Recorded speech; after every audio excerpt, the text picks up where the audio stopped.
화요일, 수요일 이제 서울에 올라가서 들려요. 네. 교육부에서 주관하는 연수를 받고 왔어. 공교육 정상화와 자기주도 학습 문화 형성을 위한 전문 강사 육성 연수. 너무 길죠. 우리나라에 17개 교육청이 있는데 각 교육청들로 10명씩 대구 협공에서 항상 몇 명 있다고 했죠? 500명 있는데 그중에 10명이 이제 추천받아가는 거예요. 그러니까 당연하게 은퇴한 교장선생님 한 명도 없어. 전부 똑똑한 사람들 모았더만. 수성구에서 뭐 자기주도 연구소 아니면 뭐 심리 무슨 상담 뭐 연구소 이런 거 하는 분들이나 이 사람들 같은 경우에는 저 누구야 조선의 최벽 교수들이 하는 감정 코칭 프로그램을 수료하고 가끔 밖에 나가서 이제 감정 코칭 이런 분들 연구 똑똑한 분들 중심으로 이렇게 내하고 한방 쓴 룸메이트는 서울대 나왔구만. 내가 우리 효처 오신 엄마들한테 지켜줄까 싶어서 내가 두 사람 전화번호를 명함을 받아왔잖아. 엄마들이 더 좋아하니까. 학습 코칭 이거 전문가들. 아까 방금 서울대 나왔다는 사람은 도보동에서 동대구로 있죠. 동대구로 MBC 내거에서 동대구 요걸 가는 그 길이 동대구인데 거기서 무슨 뭐 스텔로 가지고 자기주도 연구소 이런 거 운영하고 뭐 자기 프로그램을 개발해서 이제 정부의 지원을 받으려고 수성구 청구하고 어떻게 하고 있다. 이런 사람들은 이제 학습 코칭 전문가입니다. 또 하나 젊은 사람은 무슨 심리 무슨 검사소 하는데 검사더라. 대본검사. 한번 검사가 한데 뭐 3가지인가 4가지인가 검사를 한대 애들한테. 그게 뭐 심리적 요인인지 뭐 학습적 요인인지 이런 걸 밝히는 검사를 하는데 3가지 하는데 20만 원. 내가 전화로 상담한 거 들었어. 그래서 검사해가지고 검사 결과에 따라서 무슨 이제 프로그램을 진행해 나가죠. 문제는 돈이죠. 근데 이런 분들은 이제 디테일한 뭐 이런 장점을 가지고 있습니다. 이번 연수에서도 이제 크게 두 관련인데 하나는 이제 교육부 그 관료들이 나와서 원래 그 국회를 통과한 세상에 알려지기는 과학, 선행학습 금지법이라고 알려졌는데 정확하게는 공교육 정상화법. 공교육을 정상화시키려면 이제 선행학습을 근절하고 자기주도 학습 문화를 이제 정착시켜야 된다는 거죠. 그래서 우리를 불러서 이제 그 취지를 설명하고 지역에 돌아가면 학부모 교육을 할 때 그 취지를 좀 살렸으면 좋겠다 이런 지겨워 죽는 줄 알았어. 교육 과정 어떻게 편성하는지 뭐 자유학기제라는 걸 한다더라. 자유학기제는 수업 진도를 안 나가는 학기가 하나 있는 거야. 애들 중학교 3년 동안 같으면 그 중에 한 학기를 뭐 꿈과 키를 살리는 교육이라고 교과 진도를 안 나가고 지 하고 싶은 일을 찾는 뭐 이런 걸 이제 자유롭게 하는 거예요. 그런 꿈과 끼를 뭐 찾는 이런 거다. 그러면 나머지 5학기 주고 나는 거지. 그리고 지금 초등학교 6학년부터는 이제 이른바 초등학교 6학년이 대학 갈 때부터는 이른바 무기과 통합형 교육과정 뭐 이런 걸 나가지고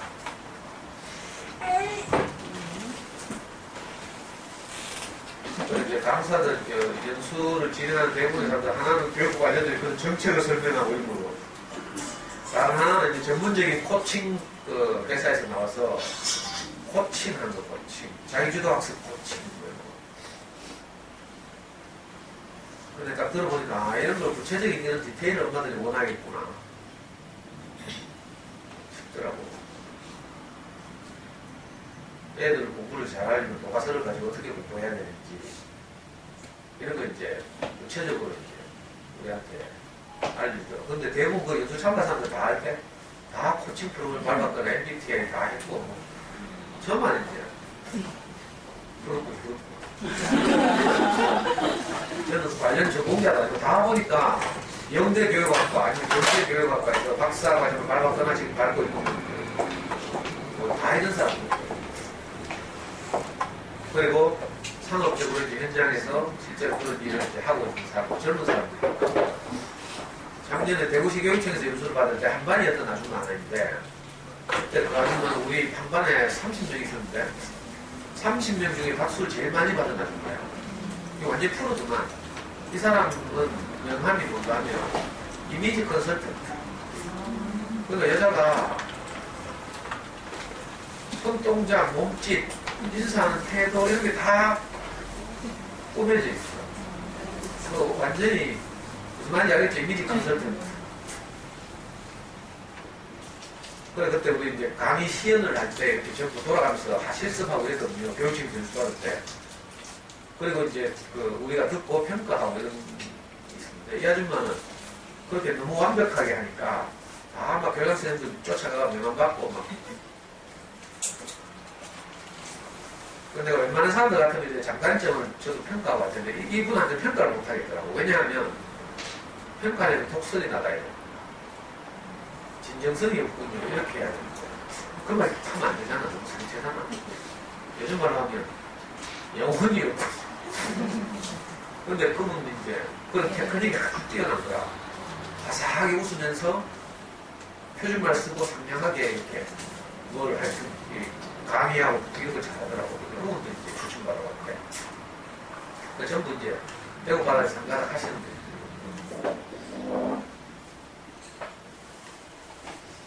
근데 뭐 저는 제 강의 듣는 사람들이 매일 보내는 거 보면 다수가 무슨 강사 목소리가 이래 뭐 이런 식인 거야.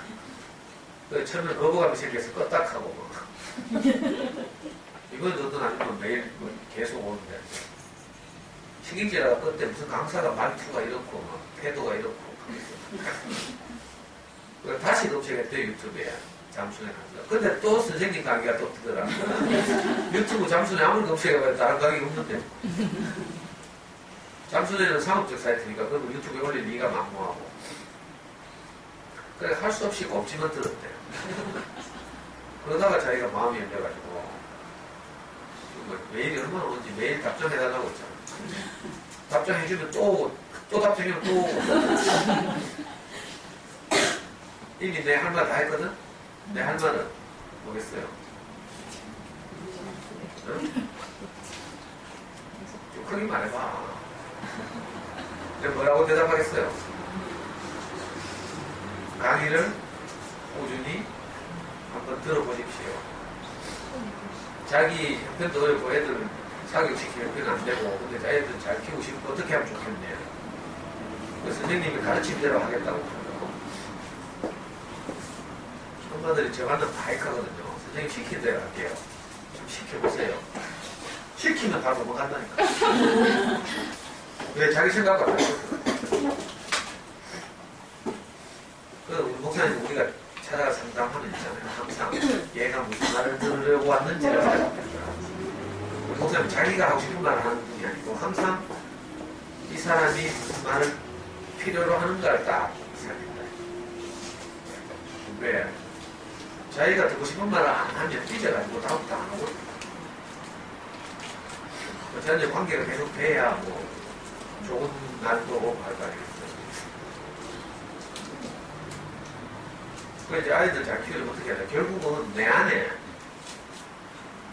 어떤 마음이 생겨야 하거든요. 제가 하라고 해서 되는 게 아니죠. 제가 가진 마음이 엄마들이 가진 마음과 같지 않으니까 교육 철학도 다를 수 있고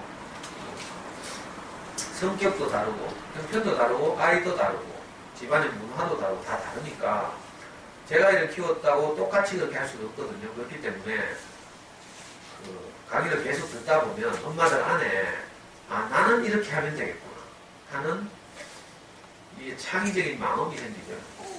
그래서 그 마음이 생기는 대로 하면 돼. 마음이 이끄는 대로. 강의를 계속 듣다 보면 새로운 생각이 내 안에 창조되죠.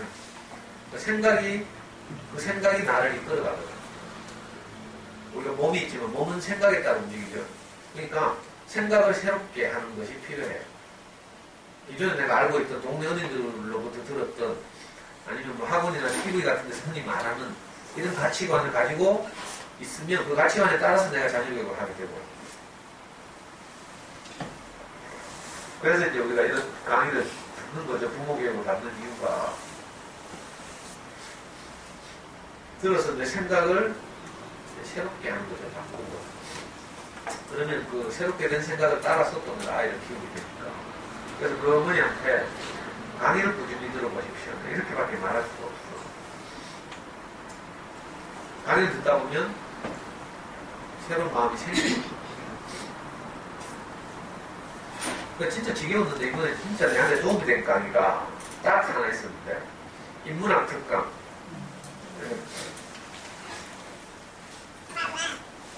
서울대 국문과 교수로 오랫동안 일하셨던, 지금 은퇴하셨죠. 박동기 교수라고 있어요. 옛날에 TV 프로그램을 오랫동안 진행하기도 했죠. TV에서 책과 관련된 프로그램. 박동기 교수님 아는 거 모르겠는데. 몰라.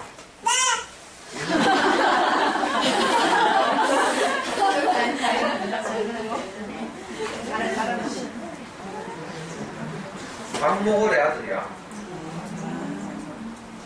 대구 출신. 박목월 시인도 대구에서 교사하고 있거든요. 지금 이분이, 이 박동기 교수가 이제 은퇴해서 원래 70이었습니다. 우리 목사님보다 2살 어립니다. 이분이 인문학 특강을 하러 왔는데, 이제 나이가 들어서 이제 힘이 없으니까 의자에 앉아서 강의를 하더라고요. 목사님 한번 같아요.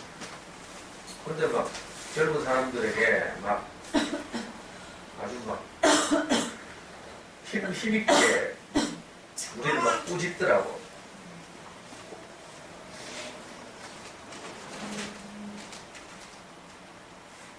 특히 이제 그 학부모 교육을 담당하는 사람들이 모였으니까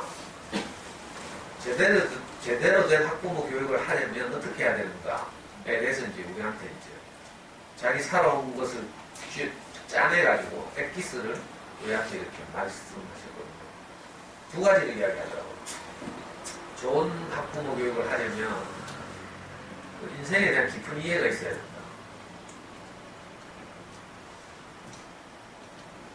하더라고. 그 인생에 대한 깊은 이해를 둘로 나눠서 이야기하는데, 하나는 생명에 대한 이해, 하나는 삶에 대한 이해. 좀 어렵죠? 그 정도는 점수가 잘 받고, 그러면 좋아할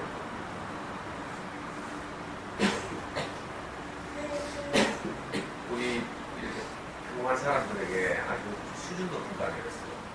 그 생명에 대한 깊은 이해가 있어야 되는데, 생명이란 무엇인가? 우리는 그냥 뭐 목숨이 살아있으면 생명이 있다 이렇게 말하죠. 박동기 교수는 그렇지 않대. 목숨을 부지하는 것을 보고 생명이 있다고 말하지 않는다.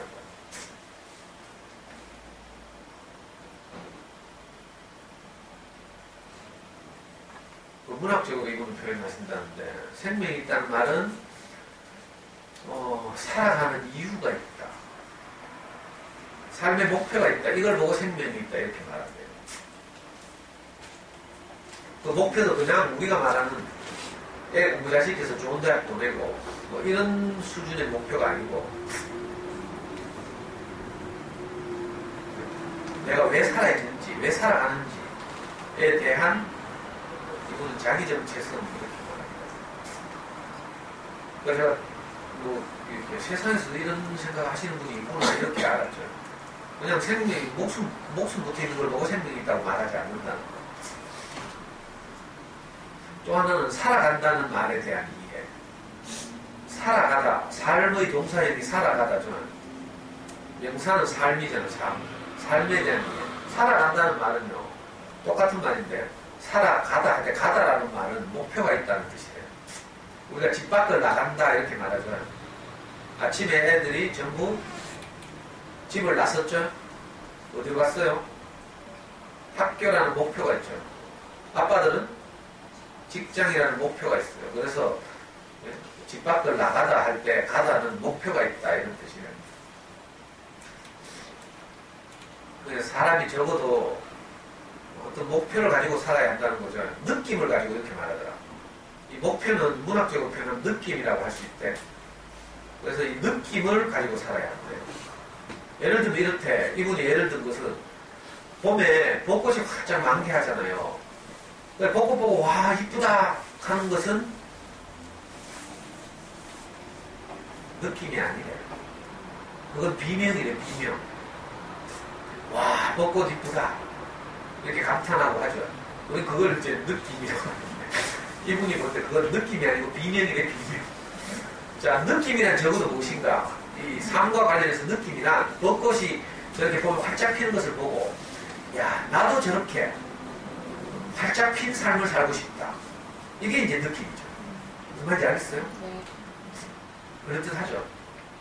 자연현상을 보고 느끼는 것, 이건 느낌이 아니고 비명이래. 예를 들면 노래방에 가서 노래를 천곡 불러보래.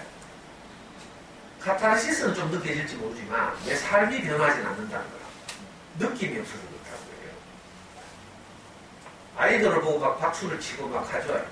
이런 문화현상은 진정한 의미에서 문화가 아니래.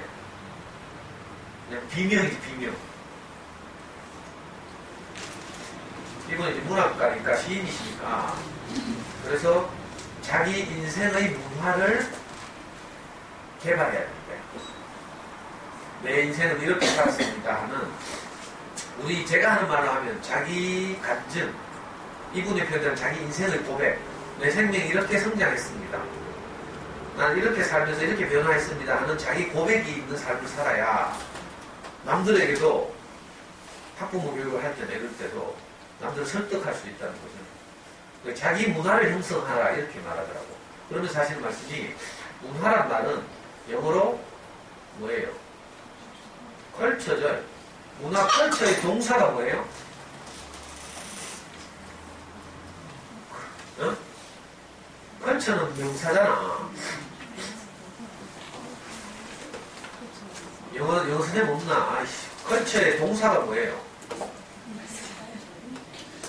컬큘레이터. 경작하다. 땅을 경작하다 할 때 경작하다는 단어 몰라요? 어려운 단어 아닌 것 같은데. 그러니까 문화라는 말은 자기 인생을 경작해서 얻어낸 결과 이게 문화라는 거야. 아이들 보고 고함 지르고 이건 문화가 아니고 느낌도 아니고 그 비명이래 비명. 이 선생님 말씀 들으면서 요즘 단풍철이니까 단풍이 막 흐드러지게 막 어제도 팔공산 가니까 막 어제는 가빠이 때문에 차가 됐는데요. 지난주 보면 막 단풍 구경한다고 난리가 났죠. 특히 붉은 단풍은 노란 단풍보다 늦게 있다고. 이 단풍을 보고 아름답다 하고 다 사진 찍어 카스 올리고 찌라고 있잖아. 이건 느끼는 게 아니라 비명 지르는 거지. 그 선생님 말대로 하면. 그 단풍 붉게 불타는 단풍을 보고 내 인생도 이렇게 불탔으면 좋겠다. 이게 느낌이라는 거죠.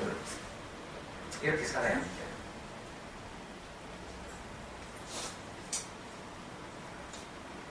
저는 뭐 이런 말 맨날 듣고 사니까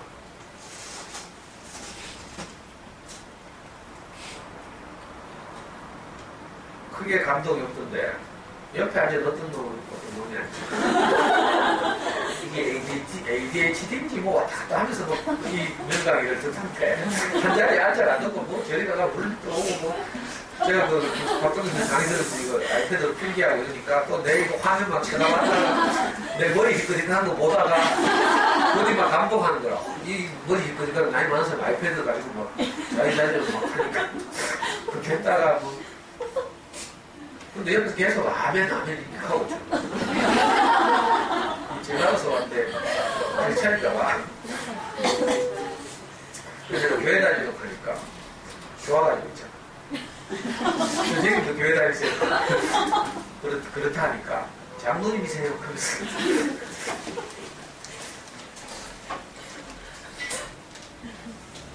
이때 내가 대답할 말이 없죠. 좀 일반적인 교회를 다니면 나이가 좀 들고 돈 좀 불금하고 하면 이제 장로 되죠, 장로. 집사를 거쳐서 장로님 되는데 우리 교회는 그런 게 없거든요. 평생 우리 목사님 따라다녀도 아무것도 주어지는 게 없어요. 나 자신만 남는 거죠. 어쩌면 좀 엄숙하다고 그러는데, 그러니까 세상에서 평가하는 그런 명함이 주어지는 게 아니니까 내가 어떤 사람이 되는 것 이것만 남는 거예요. 근데 세상에서는 그런 게 없고 뭐 집사인지 장로인지 목사인지 이런 데 관심이 있으니까 그렇게 물으니까 내가 갑자기 한 말이 없죠. 그럼 내가 왜 아무것도 아닌 똥걸레인지에 대해서 이야기를 해야 되는데 그러려면 수십 시간이 필요하죠. 하여튼 박동기 교수 강의를 들으면서 이 박동기 교수님이 마지막에 우리한테 시를 딱 한 수 읊어주면서 강의를 마쳤어. 이렇게 살아야 한다. 강의 내용을 정리하는 시를 한편 딱 우리한테 낭송했어요. 그 시를 제가 카스에 올려놨잖아. 갈 때가. 읽어봤어요. 어제 우리 교회 가서 우리 또래들한테 이거 읽을 때 내가 막 울었는데 너무 감동이 돼가지고.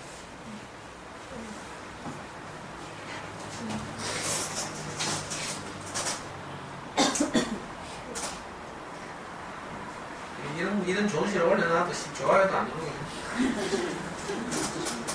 응부에 내 뭐 교육부 인수받았다는데 그거는 오만상 댓글 달고 좋아요 누르고. 뭐 하여튼 좀 잘하는 데는 댓글 많이 달고 이 감동이 있는 데는 댓글 안 달고.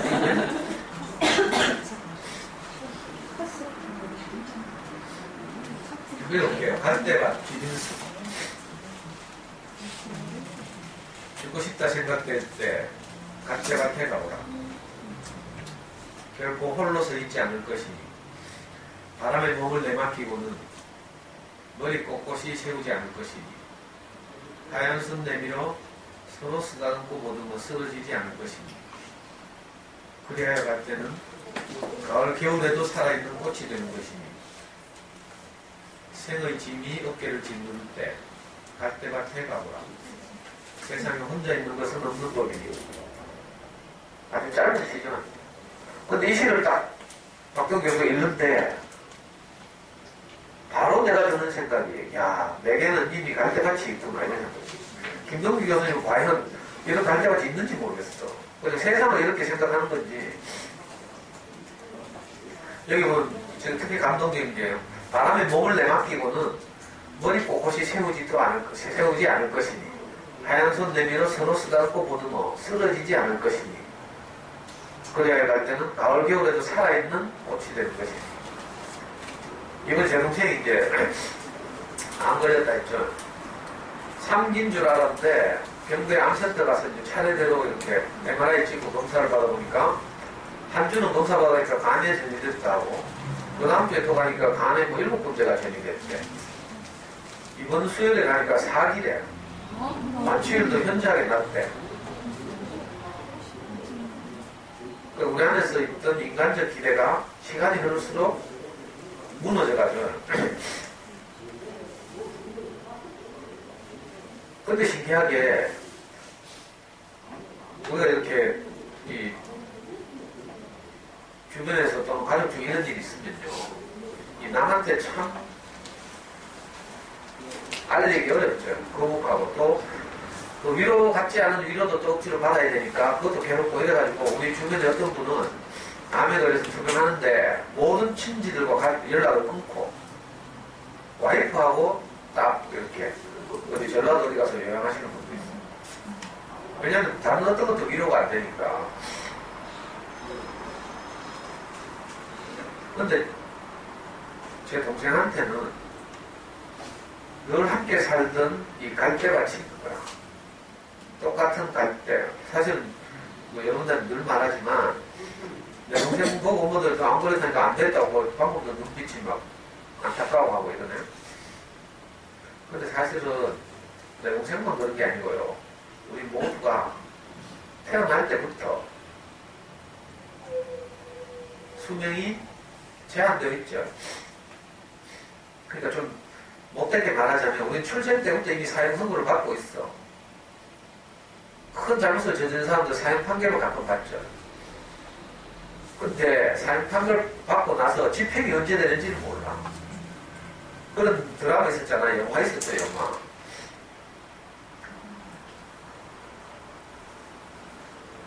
인생이 어쩌면 그와 같죠. 사형 확정 판결을 받아놓고 집행은 언제 될지 모르는, 이게 인생이라니까. 순서가 정해져 있나요? 없죠. 그러니까 우리가 저는 제 스승으로부터 항상 이런 이야기를 들어왔거든요. 오늘 밤, 제가 여기서 강의할 때 자주 이야기했어요. 오늘 밤 내용을 거둬가지지. 그러면 네가 그렇게 수고해서 모은 것이 누구 것이 되겠느냐. 이렇게 어리석은 부자에게 하나님 말씀하시는 장면. 이게 모든 우리 인생을 향해서 하는 말이죠. 내 동생이 안 걸린 게 아니라 사실은 나도 사형 선고를 받고 있어요. 이걸 이제 깊이 아는 동료들이 내 동생 주변에는 많이 있죠. 그래서 경제원에 받으러 가잖아. 검사 받으러 가잖아. 그러면 형제들이 7명, 8명에서 10명씩 같이 갔다니까. 나는 바빠서 못 가는데. 그래서 가끔씩 이제 형제들 카톡에 이제 사진 올리는 거 보면 MRI 촬영하러 들어갔어요. 내 동생은 MRI실에. 들어가면 그 복도에 한 줄로 있잖아. 왜? 병원 복도 의자 있죠. 옆에. 벽 쪽에 있죠. 거기에 막 8명, 9명씩 쭉 앉아서 기다리고 있다. 그러니까 내 동생이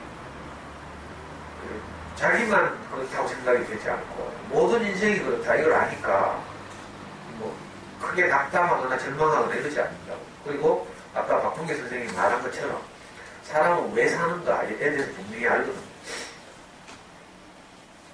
내 동생은 이렇게 지난주에 글을 올려서 우리 교회 게시판에 1차적 생명은 1차적 생명이 흘러가는 대로 두고 익하더라고. 우리 형도 동생한테 조언하게, 우리 형이 의사잖아요. 그러니까 1차적 생명이, 우리 1차적 생명이라는 것은 전형적인 생명, 부모로부터 나온 생명이죠. 그러니까 1차적 생명에 대한 문제는 의사에게 맡기고 치료를 의사가 하죠. 우리가 아무리 발버둥 쳐도요.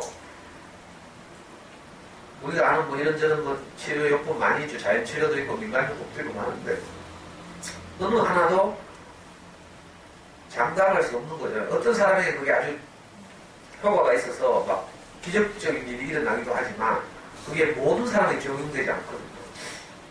그러니까 우리 형이 내 동생한테 조언을 그렇게 했죠. 1차적 생명에 대한 치료는 의사에게 맡기고 니는 2차적 생명을 살아라. 2차적 생명을 공부하면 이제 우리가 말씀을 듣고 내 안에 새롭게 창조된 생명, 이게 2차적 생명이죠. 1차적 생명은 사실은 2차적 생명의 영향을 받으면서 하는 거예요. 그러니까 신기하게도 내 동생은 지금 이제 암이 4기를 하는데도 어제도 우리 또래들 모임에서 형제들 앞에 나와서 자기 근황을 이야기하고 아주 씩씩하게 자기 간증을 하고 내가 내 인생의 그 목표, 삶의 목적 이것을 놓치지 않고 살겠다. 우리 삶의 목적이 뭔가 하면요. 우리 식으로 쉽게 말하자면 내 인생이 주어진 것이 참 감사하다. 이걸 고백하고 사는 거죠. 우리는 이제 교회 다니까 하나님 지금까지 우리에게 베푸신 모든 것이 내게 충분하고 감사합니다. 이걸 고백하는 거예요.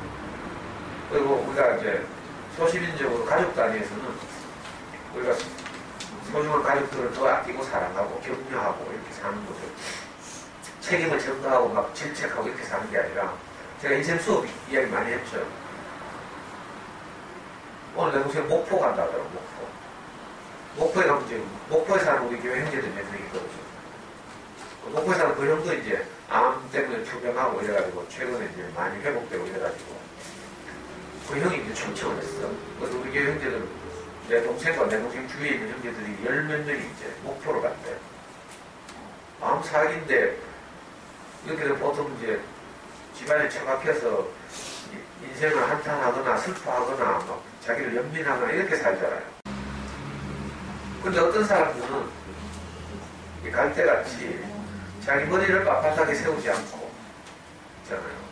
자기를 내세우지 않고 이렇게 함께 여기 뭐라고 표현했지? 하얀 손 내밀어 서로 쓰다듬고 보듬어.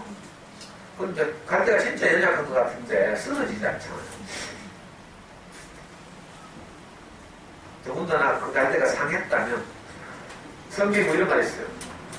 상한 갈대도 꺾지 않으시는 하나님, 이런 말이 있어요. 내 동생 주위에 그 형제들 보면 진짜 상한 갈대 같아서 세상적으로는 내세울 것도 없고 이름도 없고 명함도 없고 이렇게 저도 마찬가지고 저는 그래도 우리 교회에서는 좀 똑똑한 편이지. 그래가지고 뭐 강의도 하고 뭐 이러니까. 근데 저도 알고 보면 사실 상한 갈대죠. 제 인생을 생각해보면.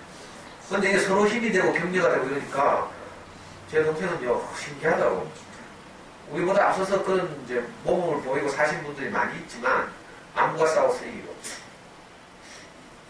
사실은 싸움은 암과의 싸움이 아니래. 우리는 암과 싸워서 투병해서, 투병이라고 해요, 투병. 병과 싸우는 것이라고 생각되는데. 이번에 내 동생이 말하는데, 암과의 싸움이 아니래. 자기 자신과의 싸움이죠, 사실.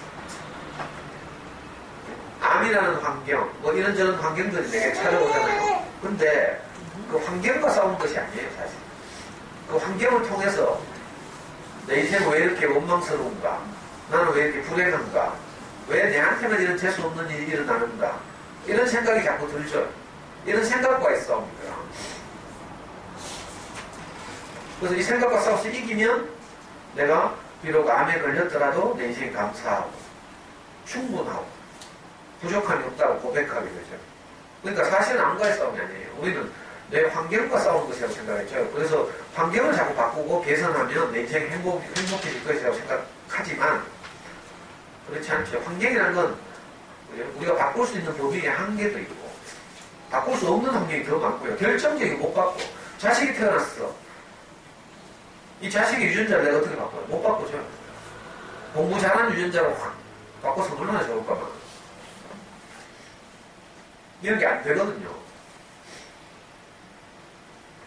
우리 교회 가면 지금 애가 몇 살인지, 뭐 하여튼 근무력증인가? 애가 서지를 못한 애가 있어요. 지금 10살도 넘었는데.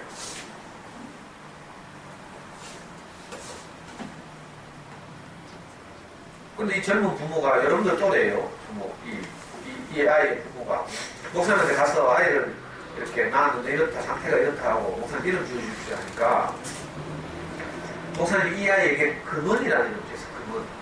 이 아이가 너희들의 복에, 인생의 복의 근원이 될 것이다.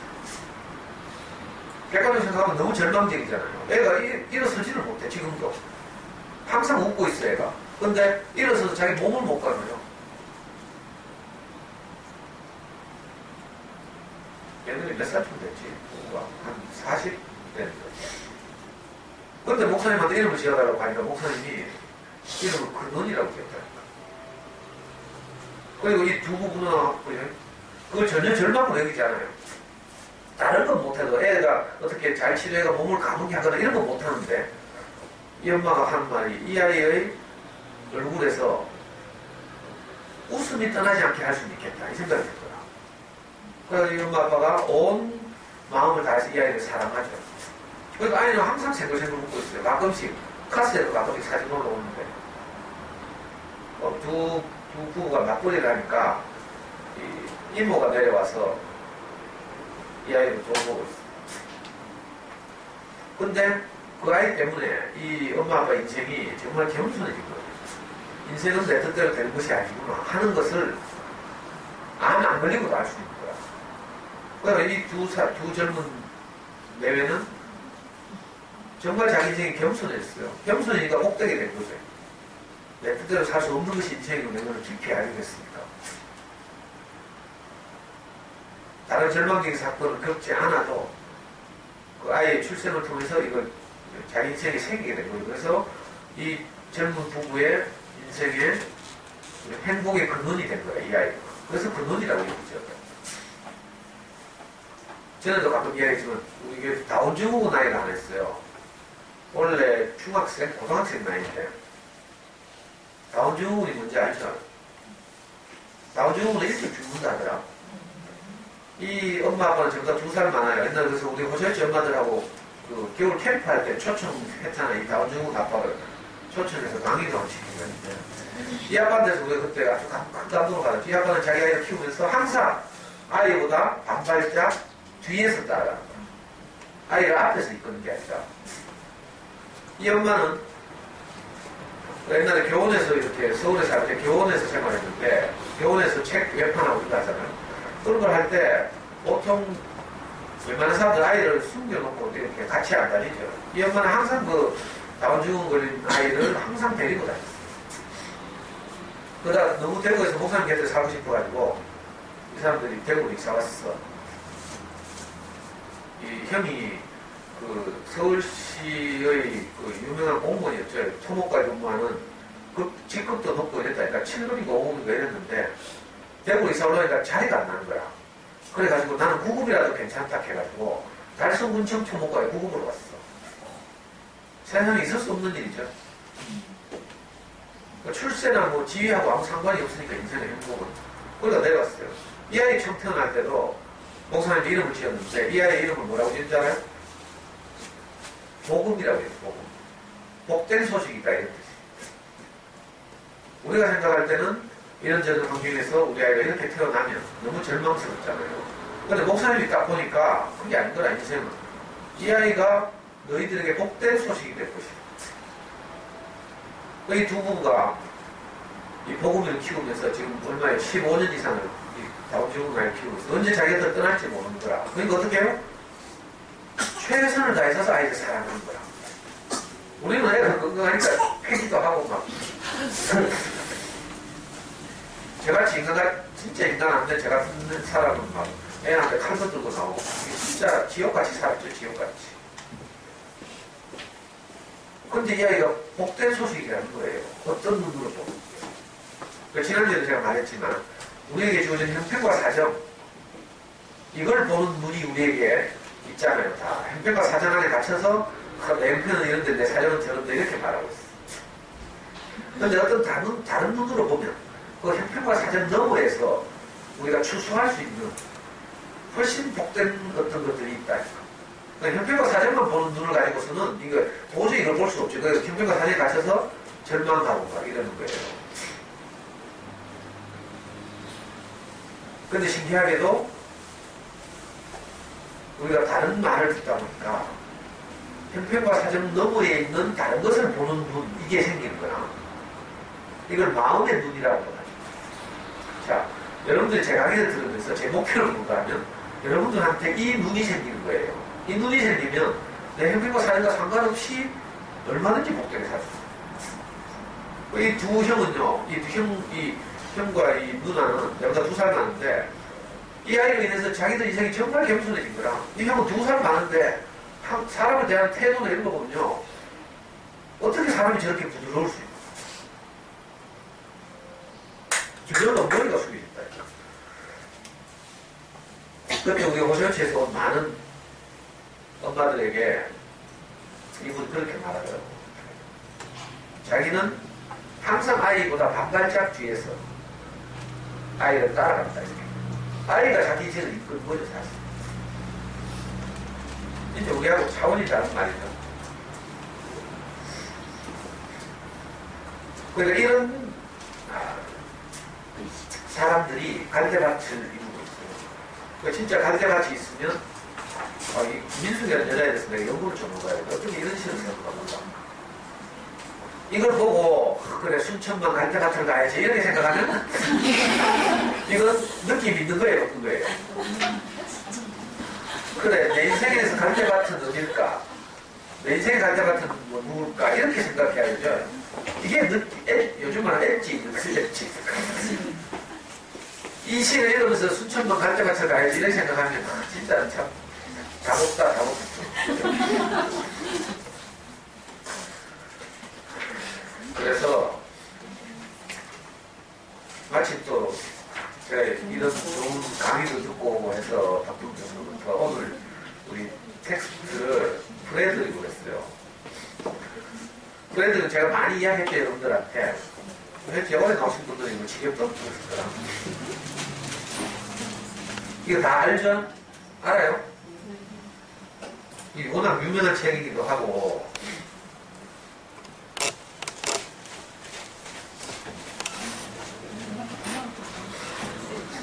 제가 한번 읽어볼게요. 짧으니까. 소들이 풀을 뜯고 말들이 뛰노는 풀밭이 있었습니다. 그 풀밭을 따라 오래된 돌담이 쭉 둘러쳐져 있었습니다.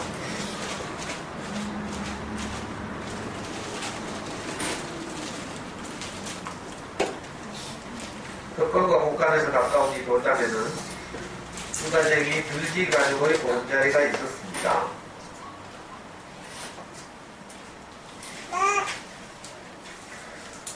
농부들이 이사를 하자 덕간은 버려지고 곳간은 텅 비었습니다. 겨울이 다가오자 작은 들쥐들은 옥수수와 나무 열매와 밀과 짚을 모으기 시작했습니다. 들쥐들은 밤낮 없이 열심히 일했습니다. 단 한 마리, 프레드릭만 빼고 말입니다.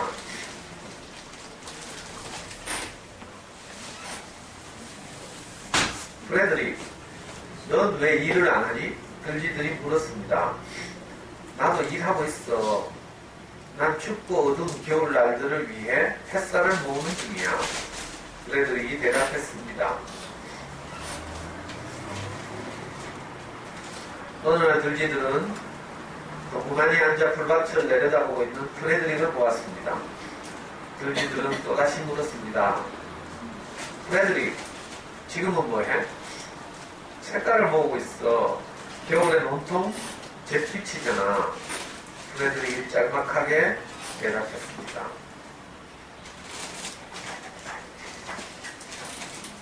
한 번은 프레드릭이 조는 듯이 보였습니다. 프레드릭, 너 꿈꾸고 있지? 들쥐들이 나무라듯 말했습니다. 그러나 프레드릭은 아니야, 난 지금 이야기를 모으고 있어. 기나긴 겨울엔 얘기거리가 동이 나잖아. 했습니다.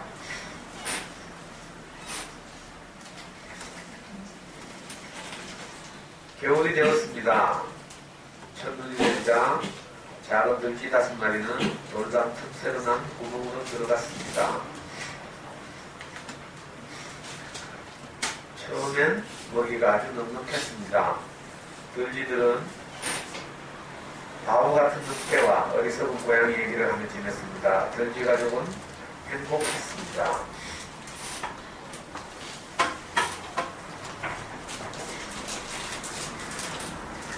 그러나 들쥐들은 나무 열매며 혹시 나달들을 조금씩 다 갉아 먹었습니다.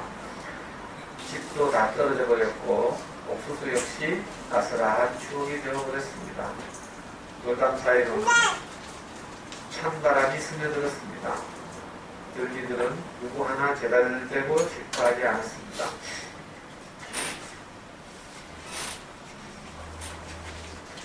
그래도 들쥐들은 햇살과 색깔과 이야기를 모은다고 했던 프레드릭은 많이 생각났습니다. 이 양식들은 어떻게 되니? 들쥐들이 물었습니다.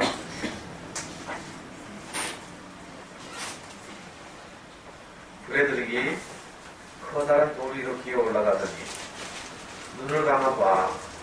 내가 너희들에게 햇살을 보내줄게.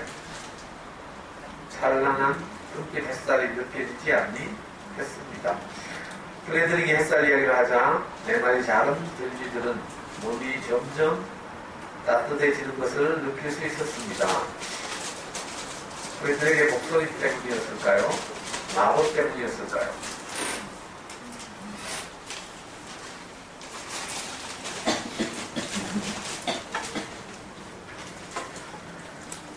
색깔은 어떻게 됐어? 들쥐들이 조바심을 내며 묻었습니다. 다시 눈을 감아봐. 프레드릭은 파란 덩굴꽃과 노란 밀집 속의 붉은 양귀비꽃, 또 초록빛 딸기 덩굴 얘기를 들려주었습니다. 들쥐들은 마음속에 그려져 있는 색깔들을 또렷이 볼 수 있었습니다. 이야기는 프레드릭은 목소리를 가다듬으며 잠시 동안 가만히 이거는 마치 무대 위에서 공연이라도 하듯 말하기 시작했습니다. 눈송이는 누가 뿌릴까? 얼음은 누가 녹일까?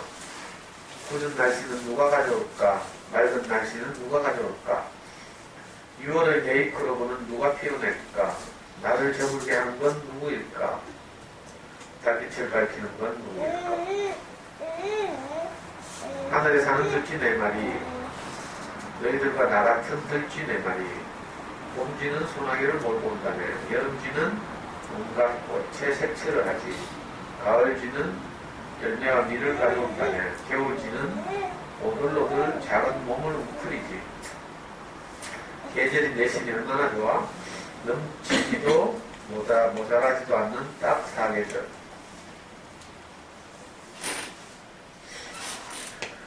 브래드리는 얼굴을 붉히며 인사를 한다.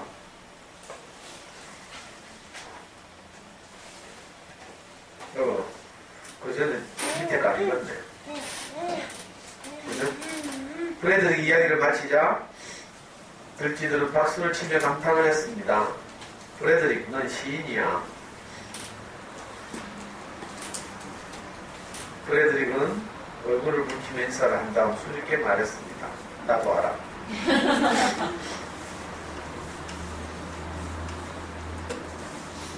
제가 늘 말씀드리지만 이 브래드릭을 읽으면서 내 인생의 프리드릭 이 늘 생각나거든요. 세상 사람들이 다 인생에 겨울이 올 거라는 걸 알고 있죠. 그래서 이 겨울을 대비하기 위해서 열심히 살아요. 그래서 암보험도 들고 노후 대비도 하고 인생에 겨울이 올 걸 아는 거죠. 근데 많은 사람들이 생각했던 것보다 이 겨울이 훨씬 더 춥고 길 거라는 걸 잘 모르는 거야. 여기 생쥐들도 들쥐들도 자기들대로 준비하죠. 밀, 옥수수 뭐 이런 것들을 준비하고 있어요. 근데 항상 내 준비보다 겨울은 더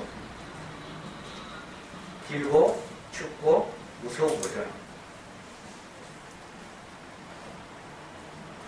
그래서 언젠가는 내가 준비한 것들로는 안 되는 날이 와요. 근데 프레드릭은 신기하게 이 긴 겨울을 알고 있는 거죠. 그래서 이것은 우리가 생각하는 먹거리들로 지푸라기라든지 옥수수 가루라든지 이런 것들만으로는 이 긴 겨울을 날 수 없다는 걸 잘 알죠. 그래서 다른 걸 줍니다. 다른 거. 따뜻한 햇살, 아름다운 색깔, 재밌는 이야기 이런 걸 준비한다고. 프레드릭 이런 걸 준비할 때는 다른 들쥐들이 다 프레드릭을 한심하게 여기겠죠. 게으르다. 쓸데없는 짓 한다. 얘는 일 안 하고 뭐 하노? 저도 이런 얘기 많이 들었는데.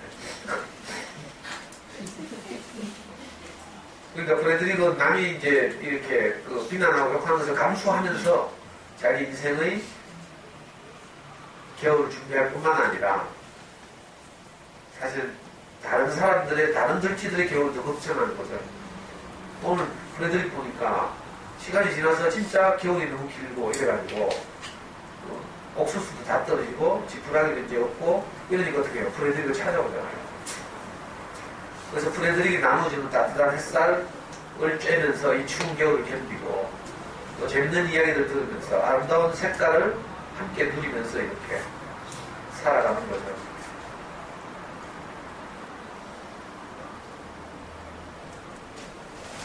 근데 참 감사하게도 프레드릭 이야기를 들으면서 내가 얼마나 감동이가 옛날에 울었는지 요즘 이제 뭐 별로 눈물도 안 나네. 제 인생에 프레드릭 있잖아요. 저는 뭐 앞뒤 뒤뒤 모르고 그냥 허둥지둥 그렇게 살았는데 인생을 깊이 알고 인생의 긴 겨울을 항상 준비하고 살아오신 우리 제 인생의 스승이 있어서 그분이 모은 따뜻한 햇살, 아름다운 이야기, 재밌는 이야기, 아름다운 빛깔 이런 것들을 제가 공짜로 이렇게 얻었잖아요. 그래서 저도 이제 제 인생에 겨울을 날 수 있었고, 앞으로 또 다른 겨울이 찾아온다 하더라도 제가 내 동생처럼 잘 이렇게 이 겨울을 지낼 수 있겠죠. 참 진짜 감사하고 감사한 일이에요. 그래서 우리 젊은 어머니들께도 항상 제가 이 말을 합니다. 아이를 키우고 근시안적으로 아이를 키우고 뭐 아이를 사랑하고 소중한 일이지만 인생이라는 것이 쉽고 순탄한 것만은 아니죠. 이번에 누가 막 아버님 마음에 투혼하신다고 댓글을 막 달았더라. 이중에 있어요?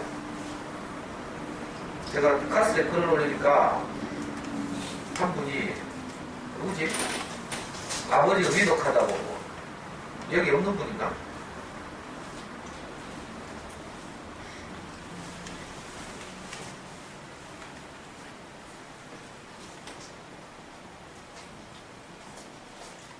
오늘따라 그 김백근이 달았더라. 시가 있네. 네? 얘는 달았나? 갈대가 시에 달았다고요? 갈대가.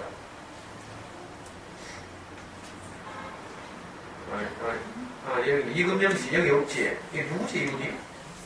이분 아는 분 있어요? 이금영이라고.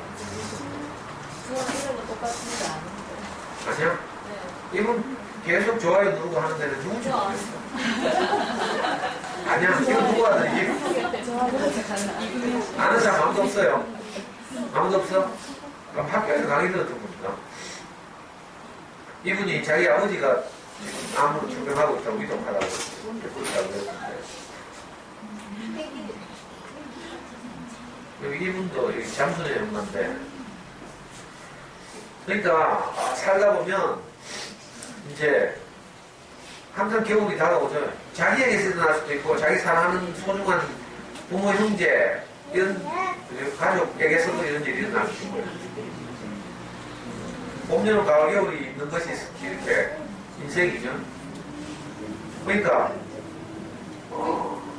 이런 외롭고 추운 겨울이 찾아왔을 때 그 겨울을 잘 지낼 수 있도록 준비하는 것이 지혜죠, 지혜.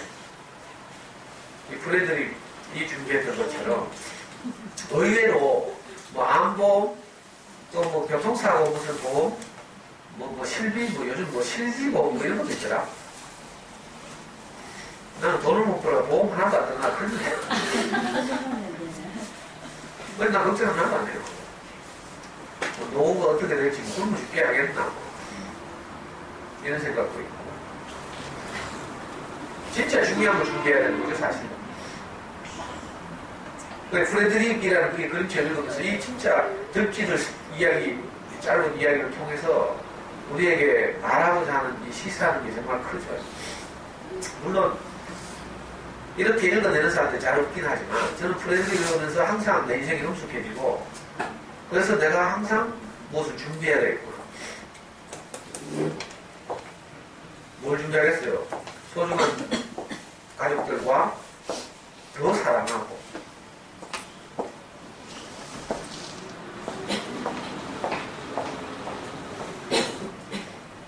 나중에 이제 우리 알게 되겠지만 진짜 이 입시가 별가이거든. 어제도 수능 치고 나서 엄마들이 막 고3 엄마들 떨고 막 내 주위에서 우리 교회도 고3 부모들이 막 저도 경험했지만 그 당시에는 막 너무 중요해가지고 있잖아. 고3 엄마들 되면 가슴에 돌띠 하나씩 들어있는 것 같잖아. 진짜 그렇다니까 고3 되면. 저도 캡조에 저 같은 고수도 수능 전날 되니까 내가 가슴이 묵묵해지더라니까. 근데 지나가서 뭐 아무것도 아니야. 수능 점수도 아무것도 아니거든.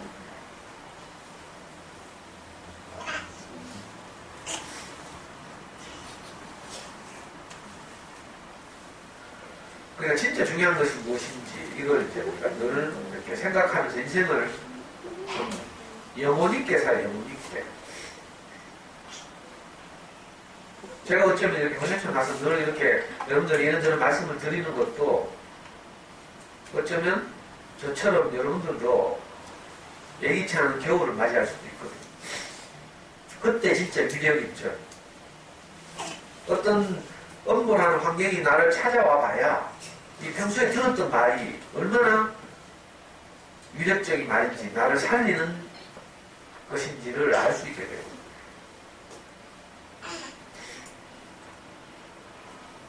제 동생이 딱 저렇게 초병 생활을 하게 되니까 정말 우리가 들었던 말씀이 얼마나 참 놀라운 말씀인지가 금방 기억나는 거야. 평소에는 잘 모르죠. 세상에 설교는 넘쳐나고 있으니까. 근데 전부 설교들 들어보면요, 가르치는 거죠. 이렇게 살아라, 저렇게 살아라 하고 가르치고 교훈적인 거예요.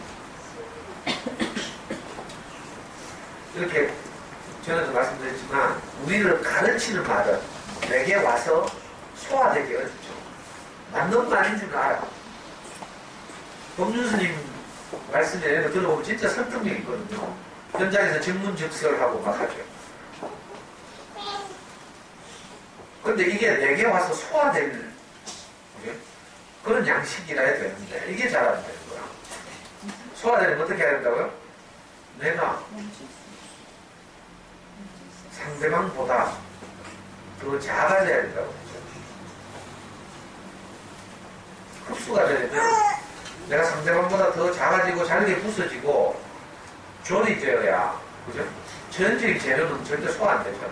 그래서 이걸 잘게 자르고 또 익히거나 데우거나 삶거나 익히거나 굽거나 하여튼 가열해서 소화하기 쉽도록 만든 음식이라야 우리 가족들이 먹고 소화하잖아요. 마찬가지로 우리 인생도 누가 앞에 내놓았을 때 우리 아이들 앞에 특히 엄마들 인생이 받아들여지려면 소화되려면 내가 아이들보다 더 작아져야 돼요.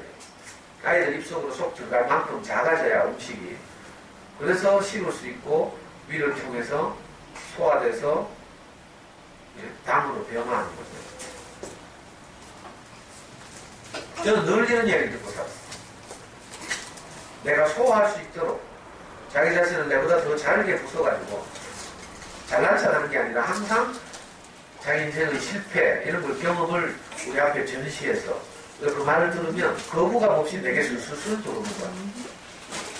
근데 아이고 룸메이트가 자랑하니까 소화가 목에 걸려.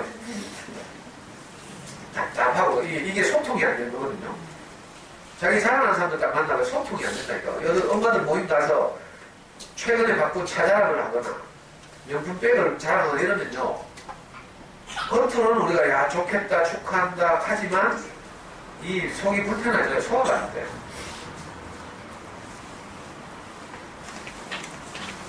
우리 와이프 학교 가면 자기 와이프 생일이라고 어떤 사람이 학교 교무실에다 장미 백송이를 배달하는 사람이 있어요.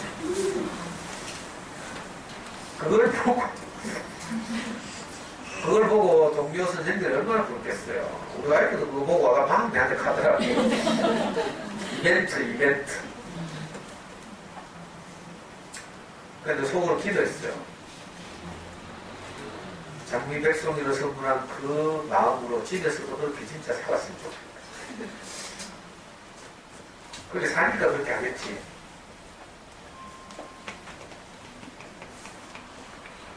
여자들은 근데 그 표면적인 장미 백송이에 평가돼.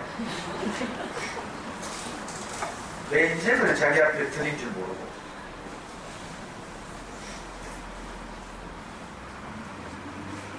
소통은요, 고개를 빳빳이 세우고는 절대로 불가능하지 않아요. 이 갈대가 고개를 빳빳이 세우고 있다고 생각해봐요.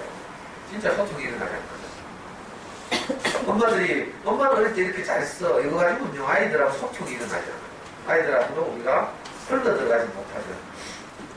엄마도 이걸 잘 알아야 돼. 엄마가 옛날에 실패했던 거 부끄러운 이야기하면 애들이 엄마를 무시하지 않을까.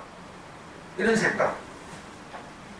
그죠? 아이들의 말을 그대로 받아주고 하면 애들 버릇이 엉망이 되지 않을까. 이게 전부 생각이 가정. 절대로 그렇지 않죠. 박준 교수가 그렇게 말하더라고. 학부모 교육을 할 때 꼭 이렇게 하래. 아이들의 마음을 움직일 수 있어야 된다. 마음을 움직이려면 어떻게 돼요? 우리가 아이들보다 더 낮아져야 되고 더 작아져야 되죠. 그 애들 마음이 움직여. 잔소리 해봐요. 마음이 움직이는 게 아니라 엄마가 겁이 나서 하는 거지. 이거 얼마 못 가요, 그죠? 그러니까 참 안타까운 일인데. 세상에서도 이거 알고 있대. 박근수 같이 인생을 오래 사신 분들은 얼마나 똑똑하겠어요. 자기 처음 학교 때 시험을 쳤는데, 첫 시험을 쳤는데 100점을 받았대. 두 번째 시험도 100점을 받았대. 세 번째 시험도 100점을 받았대. 그 아버지한테, 아버지 퇴근할 때 같이 집에 왔다 하더라고. 혼자 못 오니까. 그 아버지 앞에 항상 시험지를 내놓으니까 아버지가 호떡을 하나씩 사줬대. 근데 어느 날 박동기 교수가 드디어 98점을 받았다네. 그러니까 아빠한테 시험지를 못 내놓는 거야. 부끄러워가지고. 다음날도 또 98점을 받았다. 또 부끄러워서 못 내는 거지. 그래서 아빠 뒤에서 한 10m 떨어져서 부끄러워가지고 저절로 따라오고 있었대. 그랬더니 아빠가 무슨 일 있냐 하면서 왜? 하면서. 그래가지고 박동기 교수가 막 울면서 아빠 98점 받았어요. 그러니까 이 박목월 시인이 박동기 교수를 옆에 큰 대로가에 있는 골목으로 이렇게 데리고 가더니 자기 아들 앞에서 무릎을 꿇고 애를 끌어안고 통곡을 하세요.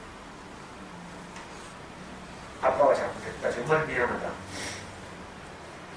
왜? 100점 받으니까 호떡 사주니까 애는 100점 받으니까 호떡 사주구나 이렇게 생각하는 거야. 그런데 박목월 시인의 마음은 그게 아니잖아요. 이 어린 아들이 대견하고 이래서 격려하는 건데 아들 생각은 그렇지 않은 거야. 생각이 어리니까 우리 아빠가 100점을 받으니까 호떡을 사주는구나. 98점을 받아가지고 아빠한테 부끄러워하고 있는 거야. 그때 박목월 시인이 아이 앞에서 막 통곡을 하면서 아빠가 잘못했구나. 아빠 마음 그게 아니었는데 니한테 이렇게 전달됐고 하면서 크게 막 울었대. 이게 이제 우리 교회식으로 말하면 박목월 시인이 자기 자식 앞에서 자기 죽음을 지불한 거죠. 자식보다 더 낮아진 거야. 그죠? 요즘 세대대로 하면 이 지금 그걸 지금 경수라고 들고 왔나? 이렇게 말했어야 되죠. 근데 그게 아니라 자식의 마음을 산 거죠. 그런 자기 아버지와 어머니께서 오늘 자기를 잊게 했다는 거야. 그러니까 진정한 부모 교육은 사람의 마음을 움직이는 거예요. 마찬가지죠. 우리가 자식 교육을 하는 것도 똑같은데 궁극적으로 우리가 사람의 마음을 움직이는 자질 교육. 아이들의 마음을 움직여야 되죠. 아이들의 마음을 움직이려면 뭐가 있어야 돼요? 따뜻한 햇살, 재밌는 이야기, 그죠? 여러 가지 알록달록한 다양한 색깔의 어떤 것들이 우리 인생 안에 내게 있어야 되죠. 그래야 내가 이걸 꺼내서 아이들에게 나눠줄 거 아니겠어요? 겨울 준비를 제대로 해야 되는 거예요. 어쩌면 보면 이미 겨울이 찾아오셨을 수도 있고 인생은 원래 또 겨울이에요. 사실 알고 보면 석가모니께서 인식한 대로 하면 태어나서 보니까 병들고 늙고 사랑하는 사람들과 헤어지고 죽고 이 문제가 그 똑똑한 분에게서 해결이 되지 않는 거야. 그래서 석가모니께서 출가를 하겠다고 아버지한테 말하니까 아버지가 막 말리는 거예요.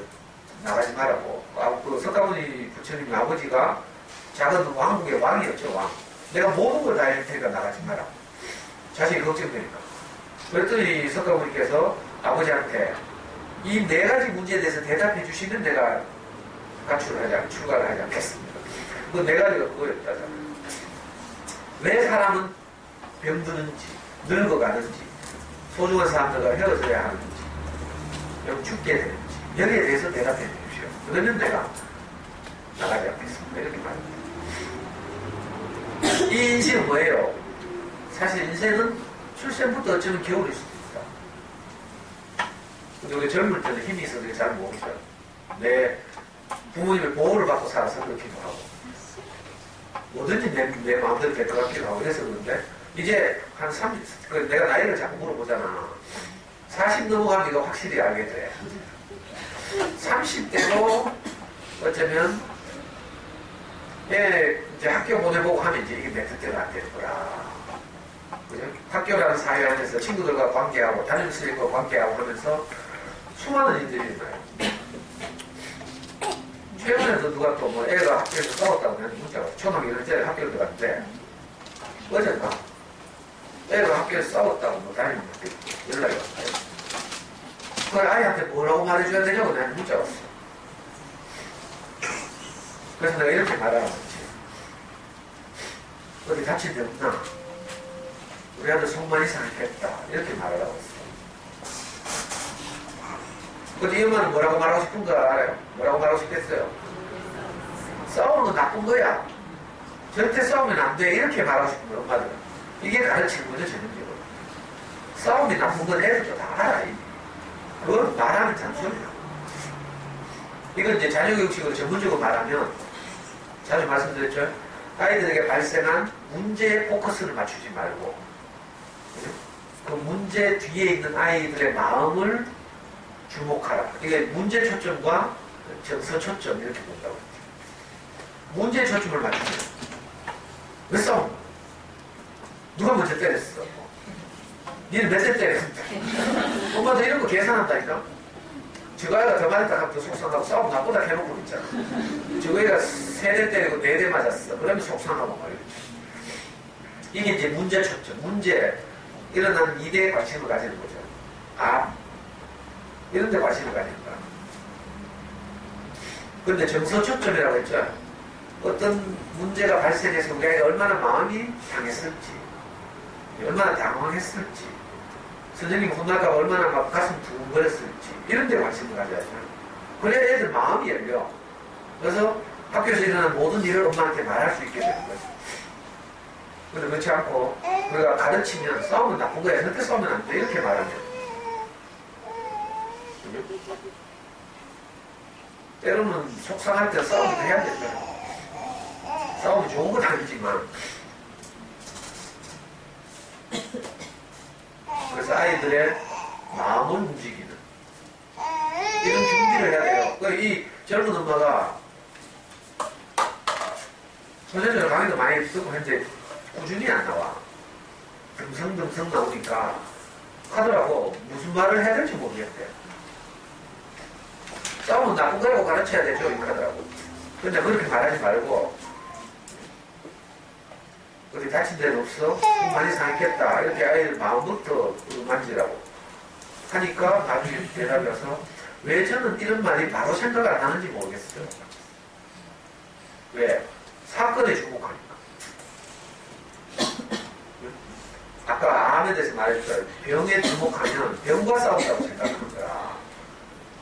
근데 사실은 이건 표면이죠, 표면. 이 병을 통해서 내 인생이 원망이 되고 저주가 되고, 그죠? 이렇게 되면 어떻게 돼요? 지는 거죠. 병은 사람이 또 어떻게 할 수 없는 부분도 있고요. 하니까 뭐지? 안에 이렇게 전이 된 이걸 그죠? 어떻게 뭐 잘못 건드리면 간의 기능이 더 현저히 약화된대. 그래서 뭐 이렇게 뭐 무슨 뭐 고주파 치료가 뭐 이런 것도 할 수 없는 상황이 올 수도 있고. 의사는 또 다 모르는데 어떻게 될지. 근데 확률로 이야기해요. 확률, 임상 확률로. 그러니까 우리가 다 모르는 분야에 대해서 우리가 막 뭐 어떻게 막 바둥바둥 거려봐야 별로 도움이 안 되죠. 오히려 그건 너머에서 다른 것을 이제 딱 우리가 포착하는 눈이 생기면 긴 겨울을 보면서 아 겨울에는 지푸라기 하고 옥수수가 많아야 되는 거 이렇게만 생각하면 이게 표면만 보는 거죠. 표면을 보는 게 아니라 그 표면 너머에 있는 다른 것을 보면 박동규 시인이 말한 것처럼 보면 활짝 피는 벚꽃을 보고 벚꽃 아름답다 하고 밑에 막 떨어지는 벚꽃 밑에서 사진 찍고 이건 동물들도 하는 거예요. 비명 지르는 거야. 비명. 내가 깜짝 놀랐다니까. 야, 이 시기 참 역시 석하고 다르구나 싶더라고. 아이돌 보면서요 막 하면서 막 하는 거 그 비명 지르는 거래. 그게 아니라 흐드러지는 벚꽃을 보면서 내 인생도 저렇게 활짝 꽃 피어서 살고 싶다. 야, 이게 느낌이 있는 거라잖아. 이게 살아있는 거래. 여러분들도 우리 어머니들의 인생도 그렇게 됐으면 좋겠어요. 가을 단풍을 보면서 이쁘다 사진 찍어. 물론 그것도 해야 되지만 그거 하지 말란 말이 아니고 아름다워 감상하고 해야 되지만 거기서 무슨 느낌을 얻어야죠. 야, 저 겨울, 가을 단풍처럼 내 인생도 저렇게 한번 불타고 싶다. 정말 인생을 가치 있게 살다 죽고 싶다. 이런 인식이 생깁니다. 이게 느낌이 있는 거죠. 건강하게 살려고 하다가 건강에 매이게 돼요. 요즘 주변에 보면 건강염려증 환자들이 많아. 그러니까 온갖 건강으로 말하면 다 한 칸씩 하더라니까. 모르는 게 없어, 모르는 게. 이 인터넷이 발달하고 우리가 검색하면 다 나오거든요. 그러니까 다 건강에 대해서 저마다 한 칸씩 하고 뭐 전문 용어 써가면서 막 식당에 가도 우리 젊은 엄마들 무슨 뭐가 함유돼 있고 뭐야 죽겠어. 건강은 소중한 것이지만 건강에 매이게 되면 내가 주객이 전도되는 거죠.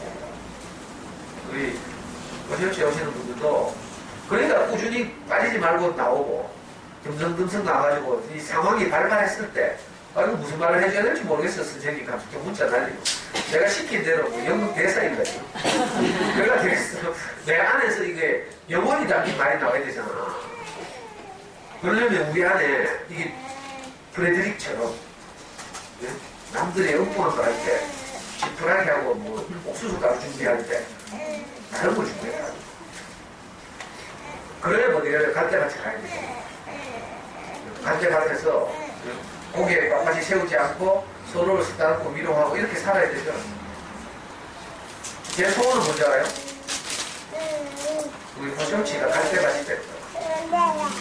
그래서 내가 이름도 서로 묻고 발표하게 해서 쟤는 우리가 정없이 그냥 왔다 갔고 우리 자기 필요만 채우고 가고 이랬는데 할 수만 있으면 우리가 서로 사연도 알고 이름도 알고 이렇게 해서 좀 더 우리 수업이 호정치 강의가 이렇게 저하고만 소통하는 게 아니라 잠차는 서로도 소통하고 이래가지고 꿈이 양지긴 하지만 진짜 갈대밭이 되어서 아니 갈대들은 그래서 겨울에도 가을 겨울에도 지지 않고 꽃으로 남아있다잖아. 웬만하면 다 가을 겨울이 지나면 그거 막 아주 막 건강해 보이는 은행나무, 단풍나무 이런 것도 다 진다니까. 제가 목요일마다 진면동 가잖아요. 진면동 가면 항상 그 동백동 서병동을 거쳐서 영경도 무태를 지나서 이렇게 진면동 섬 같은 곳을 지나가거든. 그러면 그 진면동 가는 길 양쪽 가에 그 동화천이 흐르고 있죠. 가봤나 보다. 팔공사 가면 꼭 그 길로 가야 되는데 공항으로 가면 복잡하게 신호도 많고 꼭 그 길로 가야 되는데 그 길로 가다 보면 항상 있잖아요. 겨울 되면 앙상하다니까. 봄 되면 막 나무에 이제 우미 트고 막 얘가 막 파릇파릇하고 이렇거든.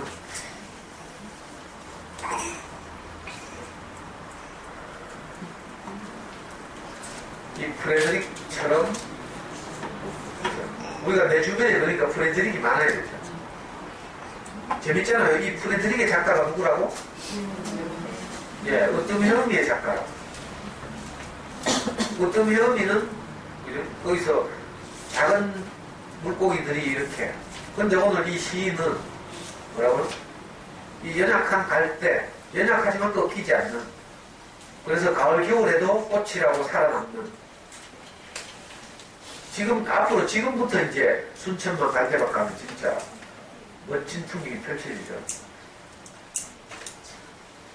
아니, 순천만 갈대밭은 아무도 안 가봤네.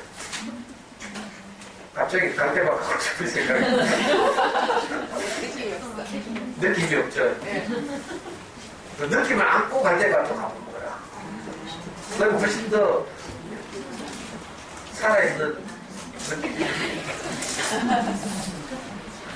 자, 오늘 숙제는 집에 돌아가거든 갈대밭에다가 내 카스에 올린 갈대밭이라는 시 밑에다가 오늘 강의 느낌 소감을 한마디씩 댓글 다는 거라. 알았죠? 아니 여러분들 그게 저를 돕는 거예요. 댓글도 많이 달리고 이래야 학교에서 강의를 듣고 있잖아요. 카스를 통해서만 강의를 듣고 주목하는 분들 많아요. 유튜브에서 듣는 분들도 많고요. 이런 분들에게 현장에 나오시는 분들의 살아있는 경험이 큰 도전이 되죠. 용기를 주고 나도 한번 가볼까 이 생각이 든다니까. 그래서 좀 도와줘요. 여러분들이 도와줘야지. 뭐 큰 거 하라는 것도 아니고 카스에 댓글 하나 달고 하라는데 그것도 알아.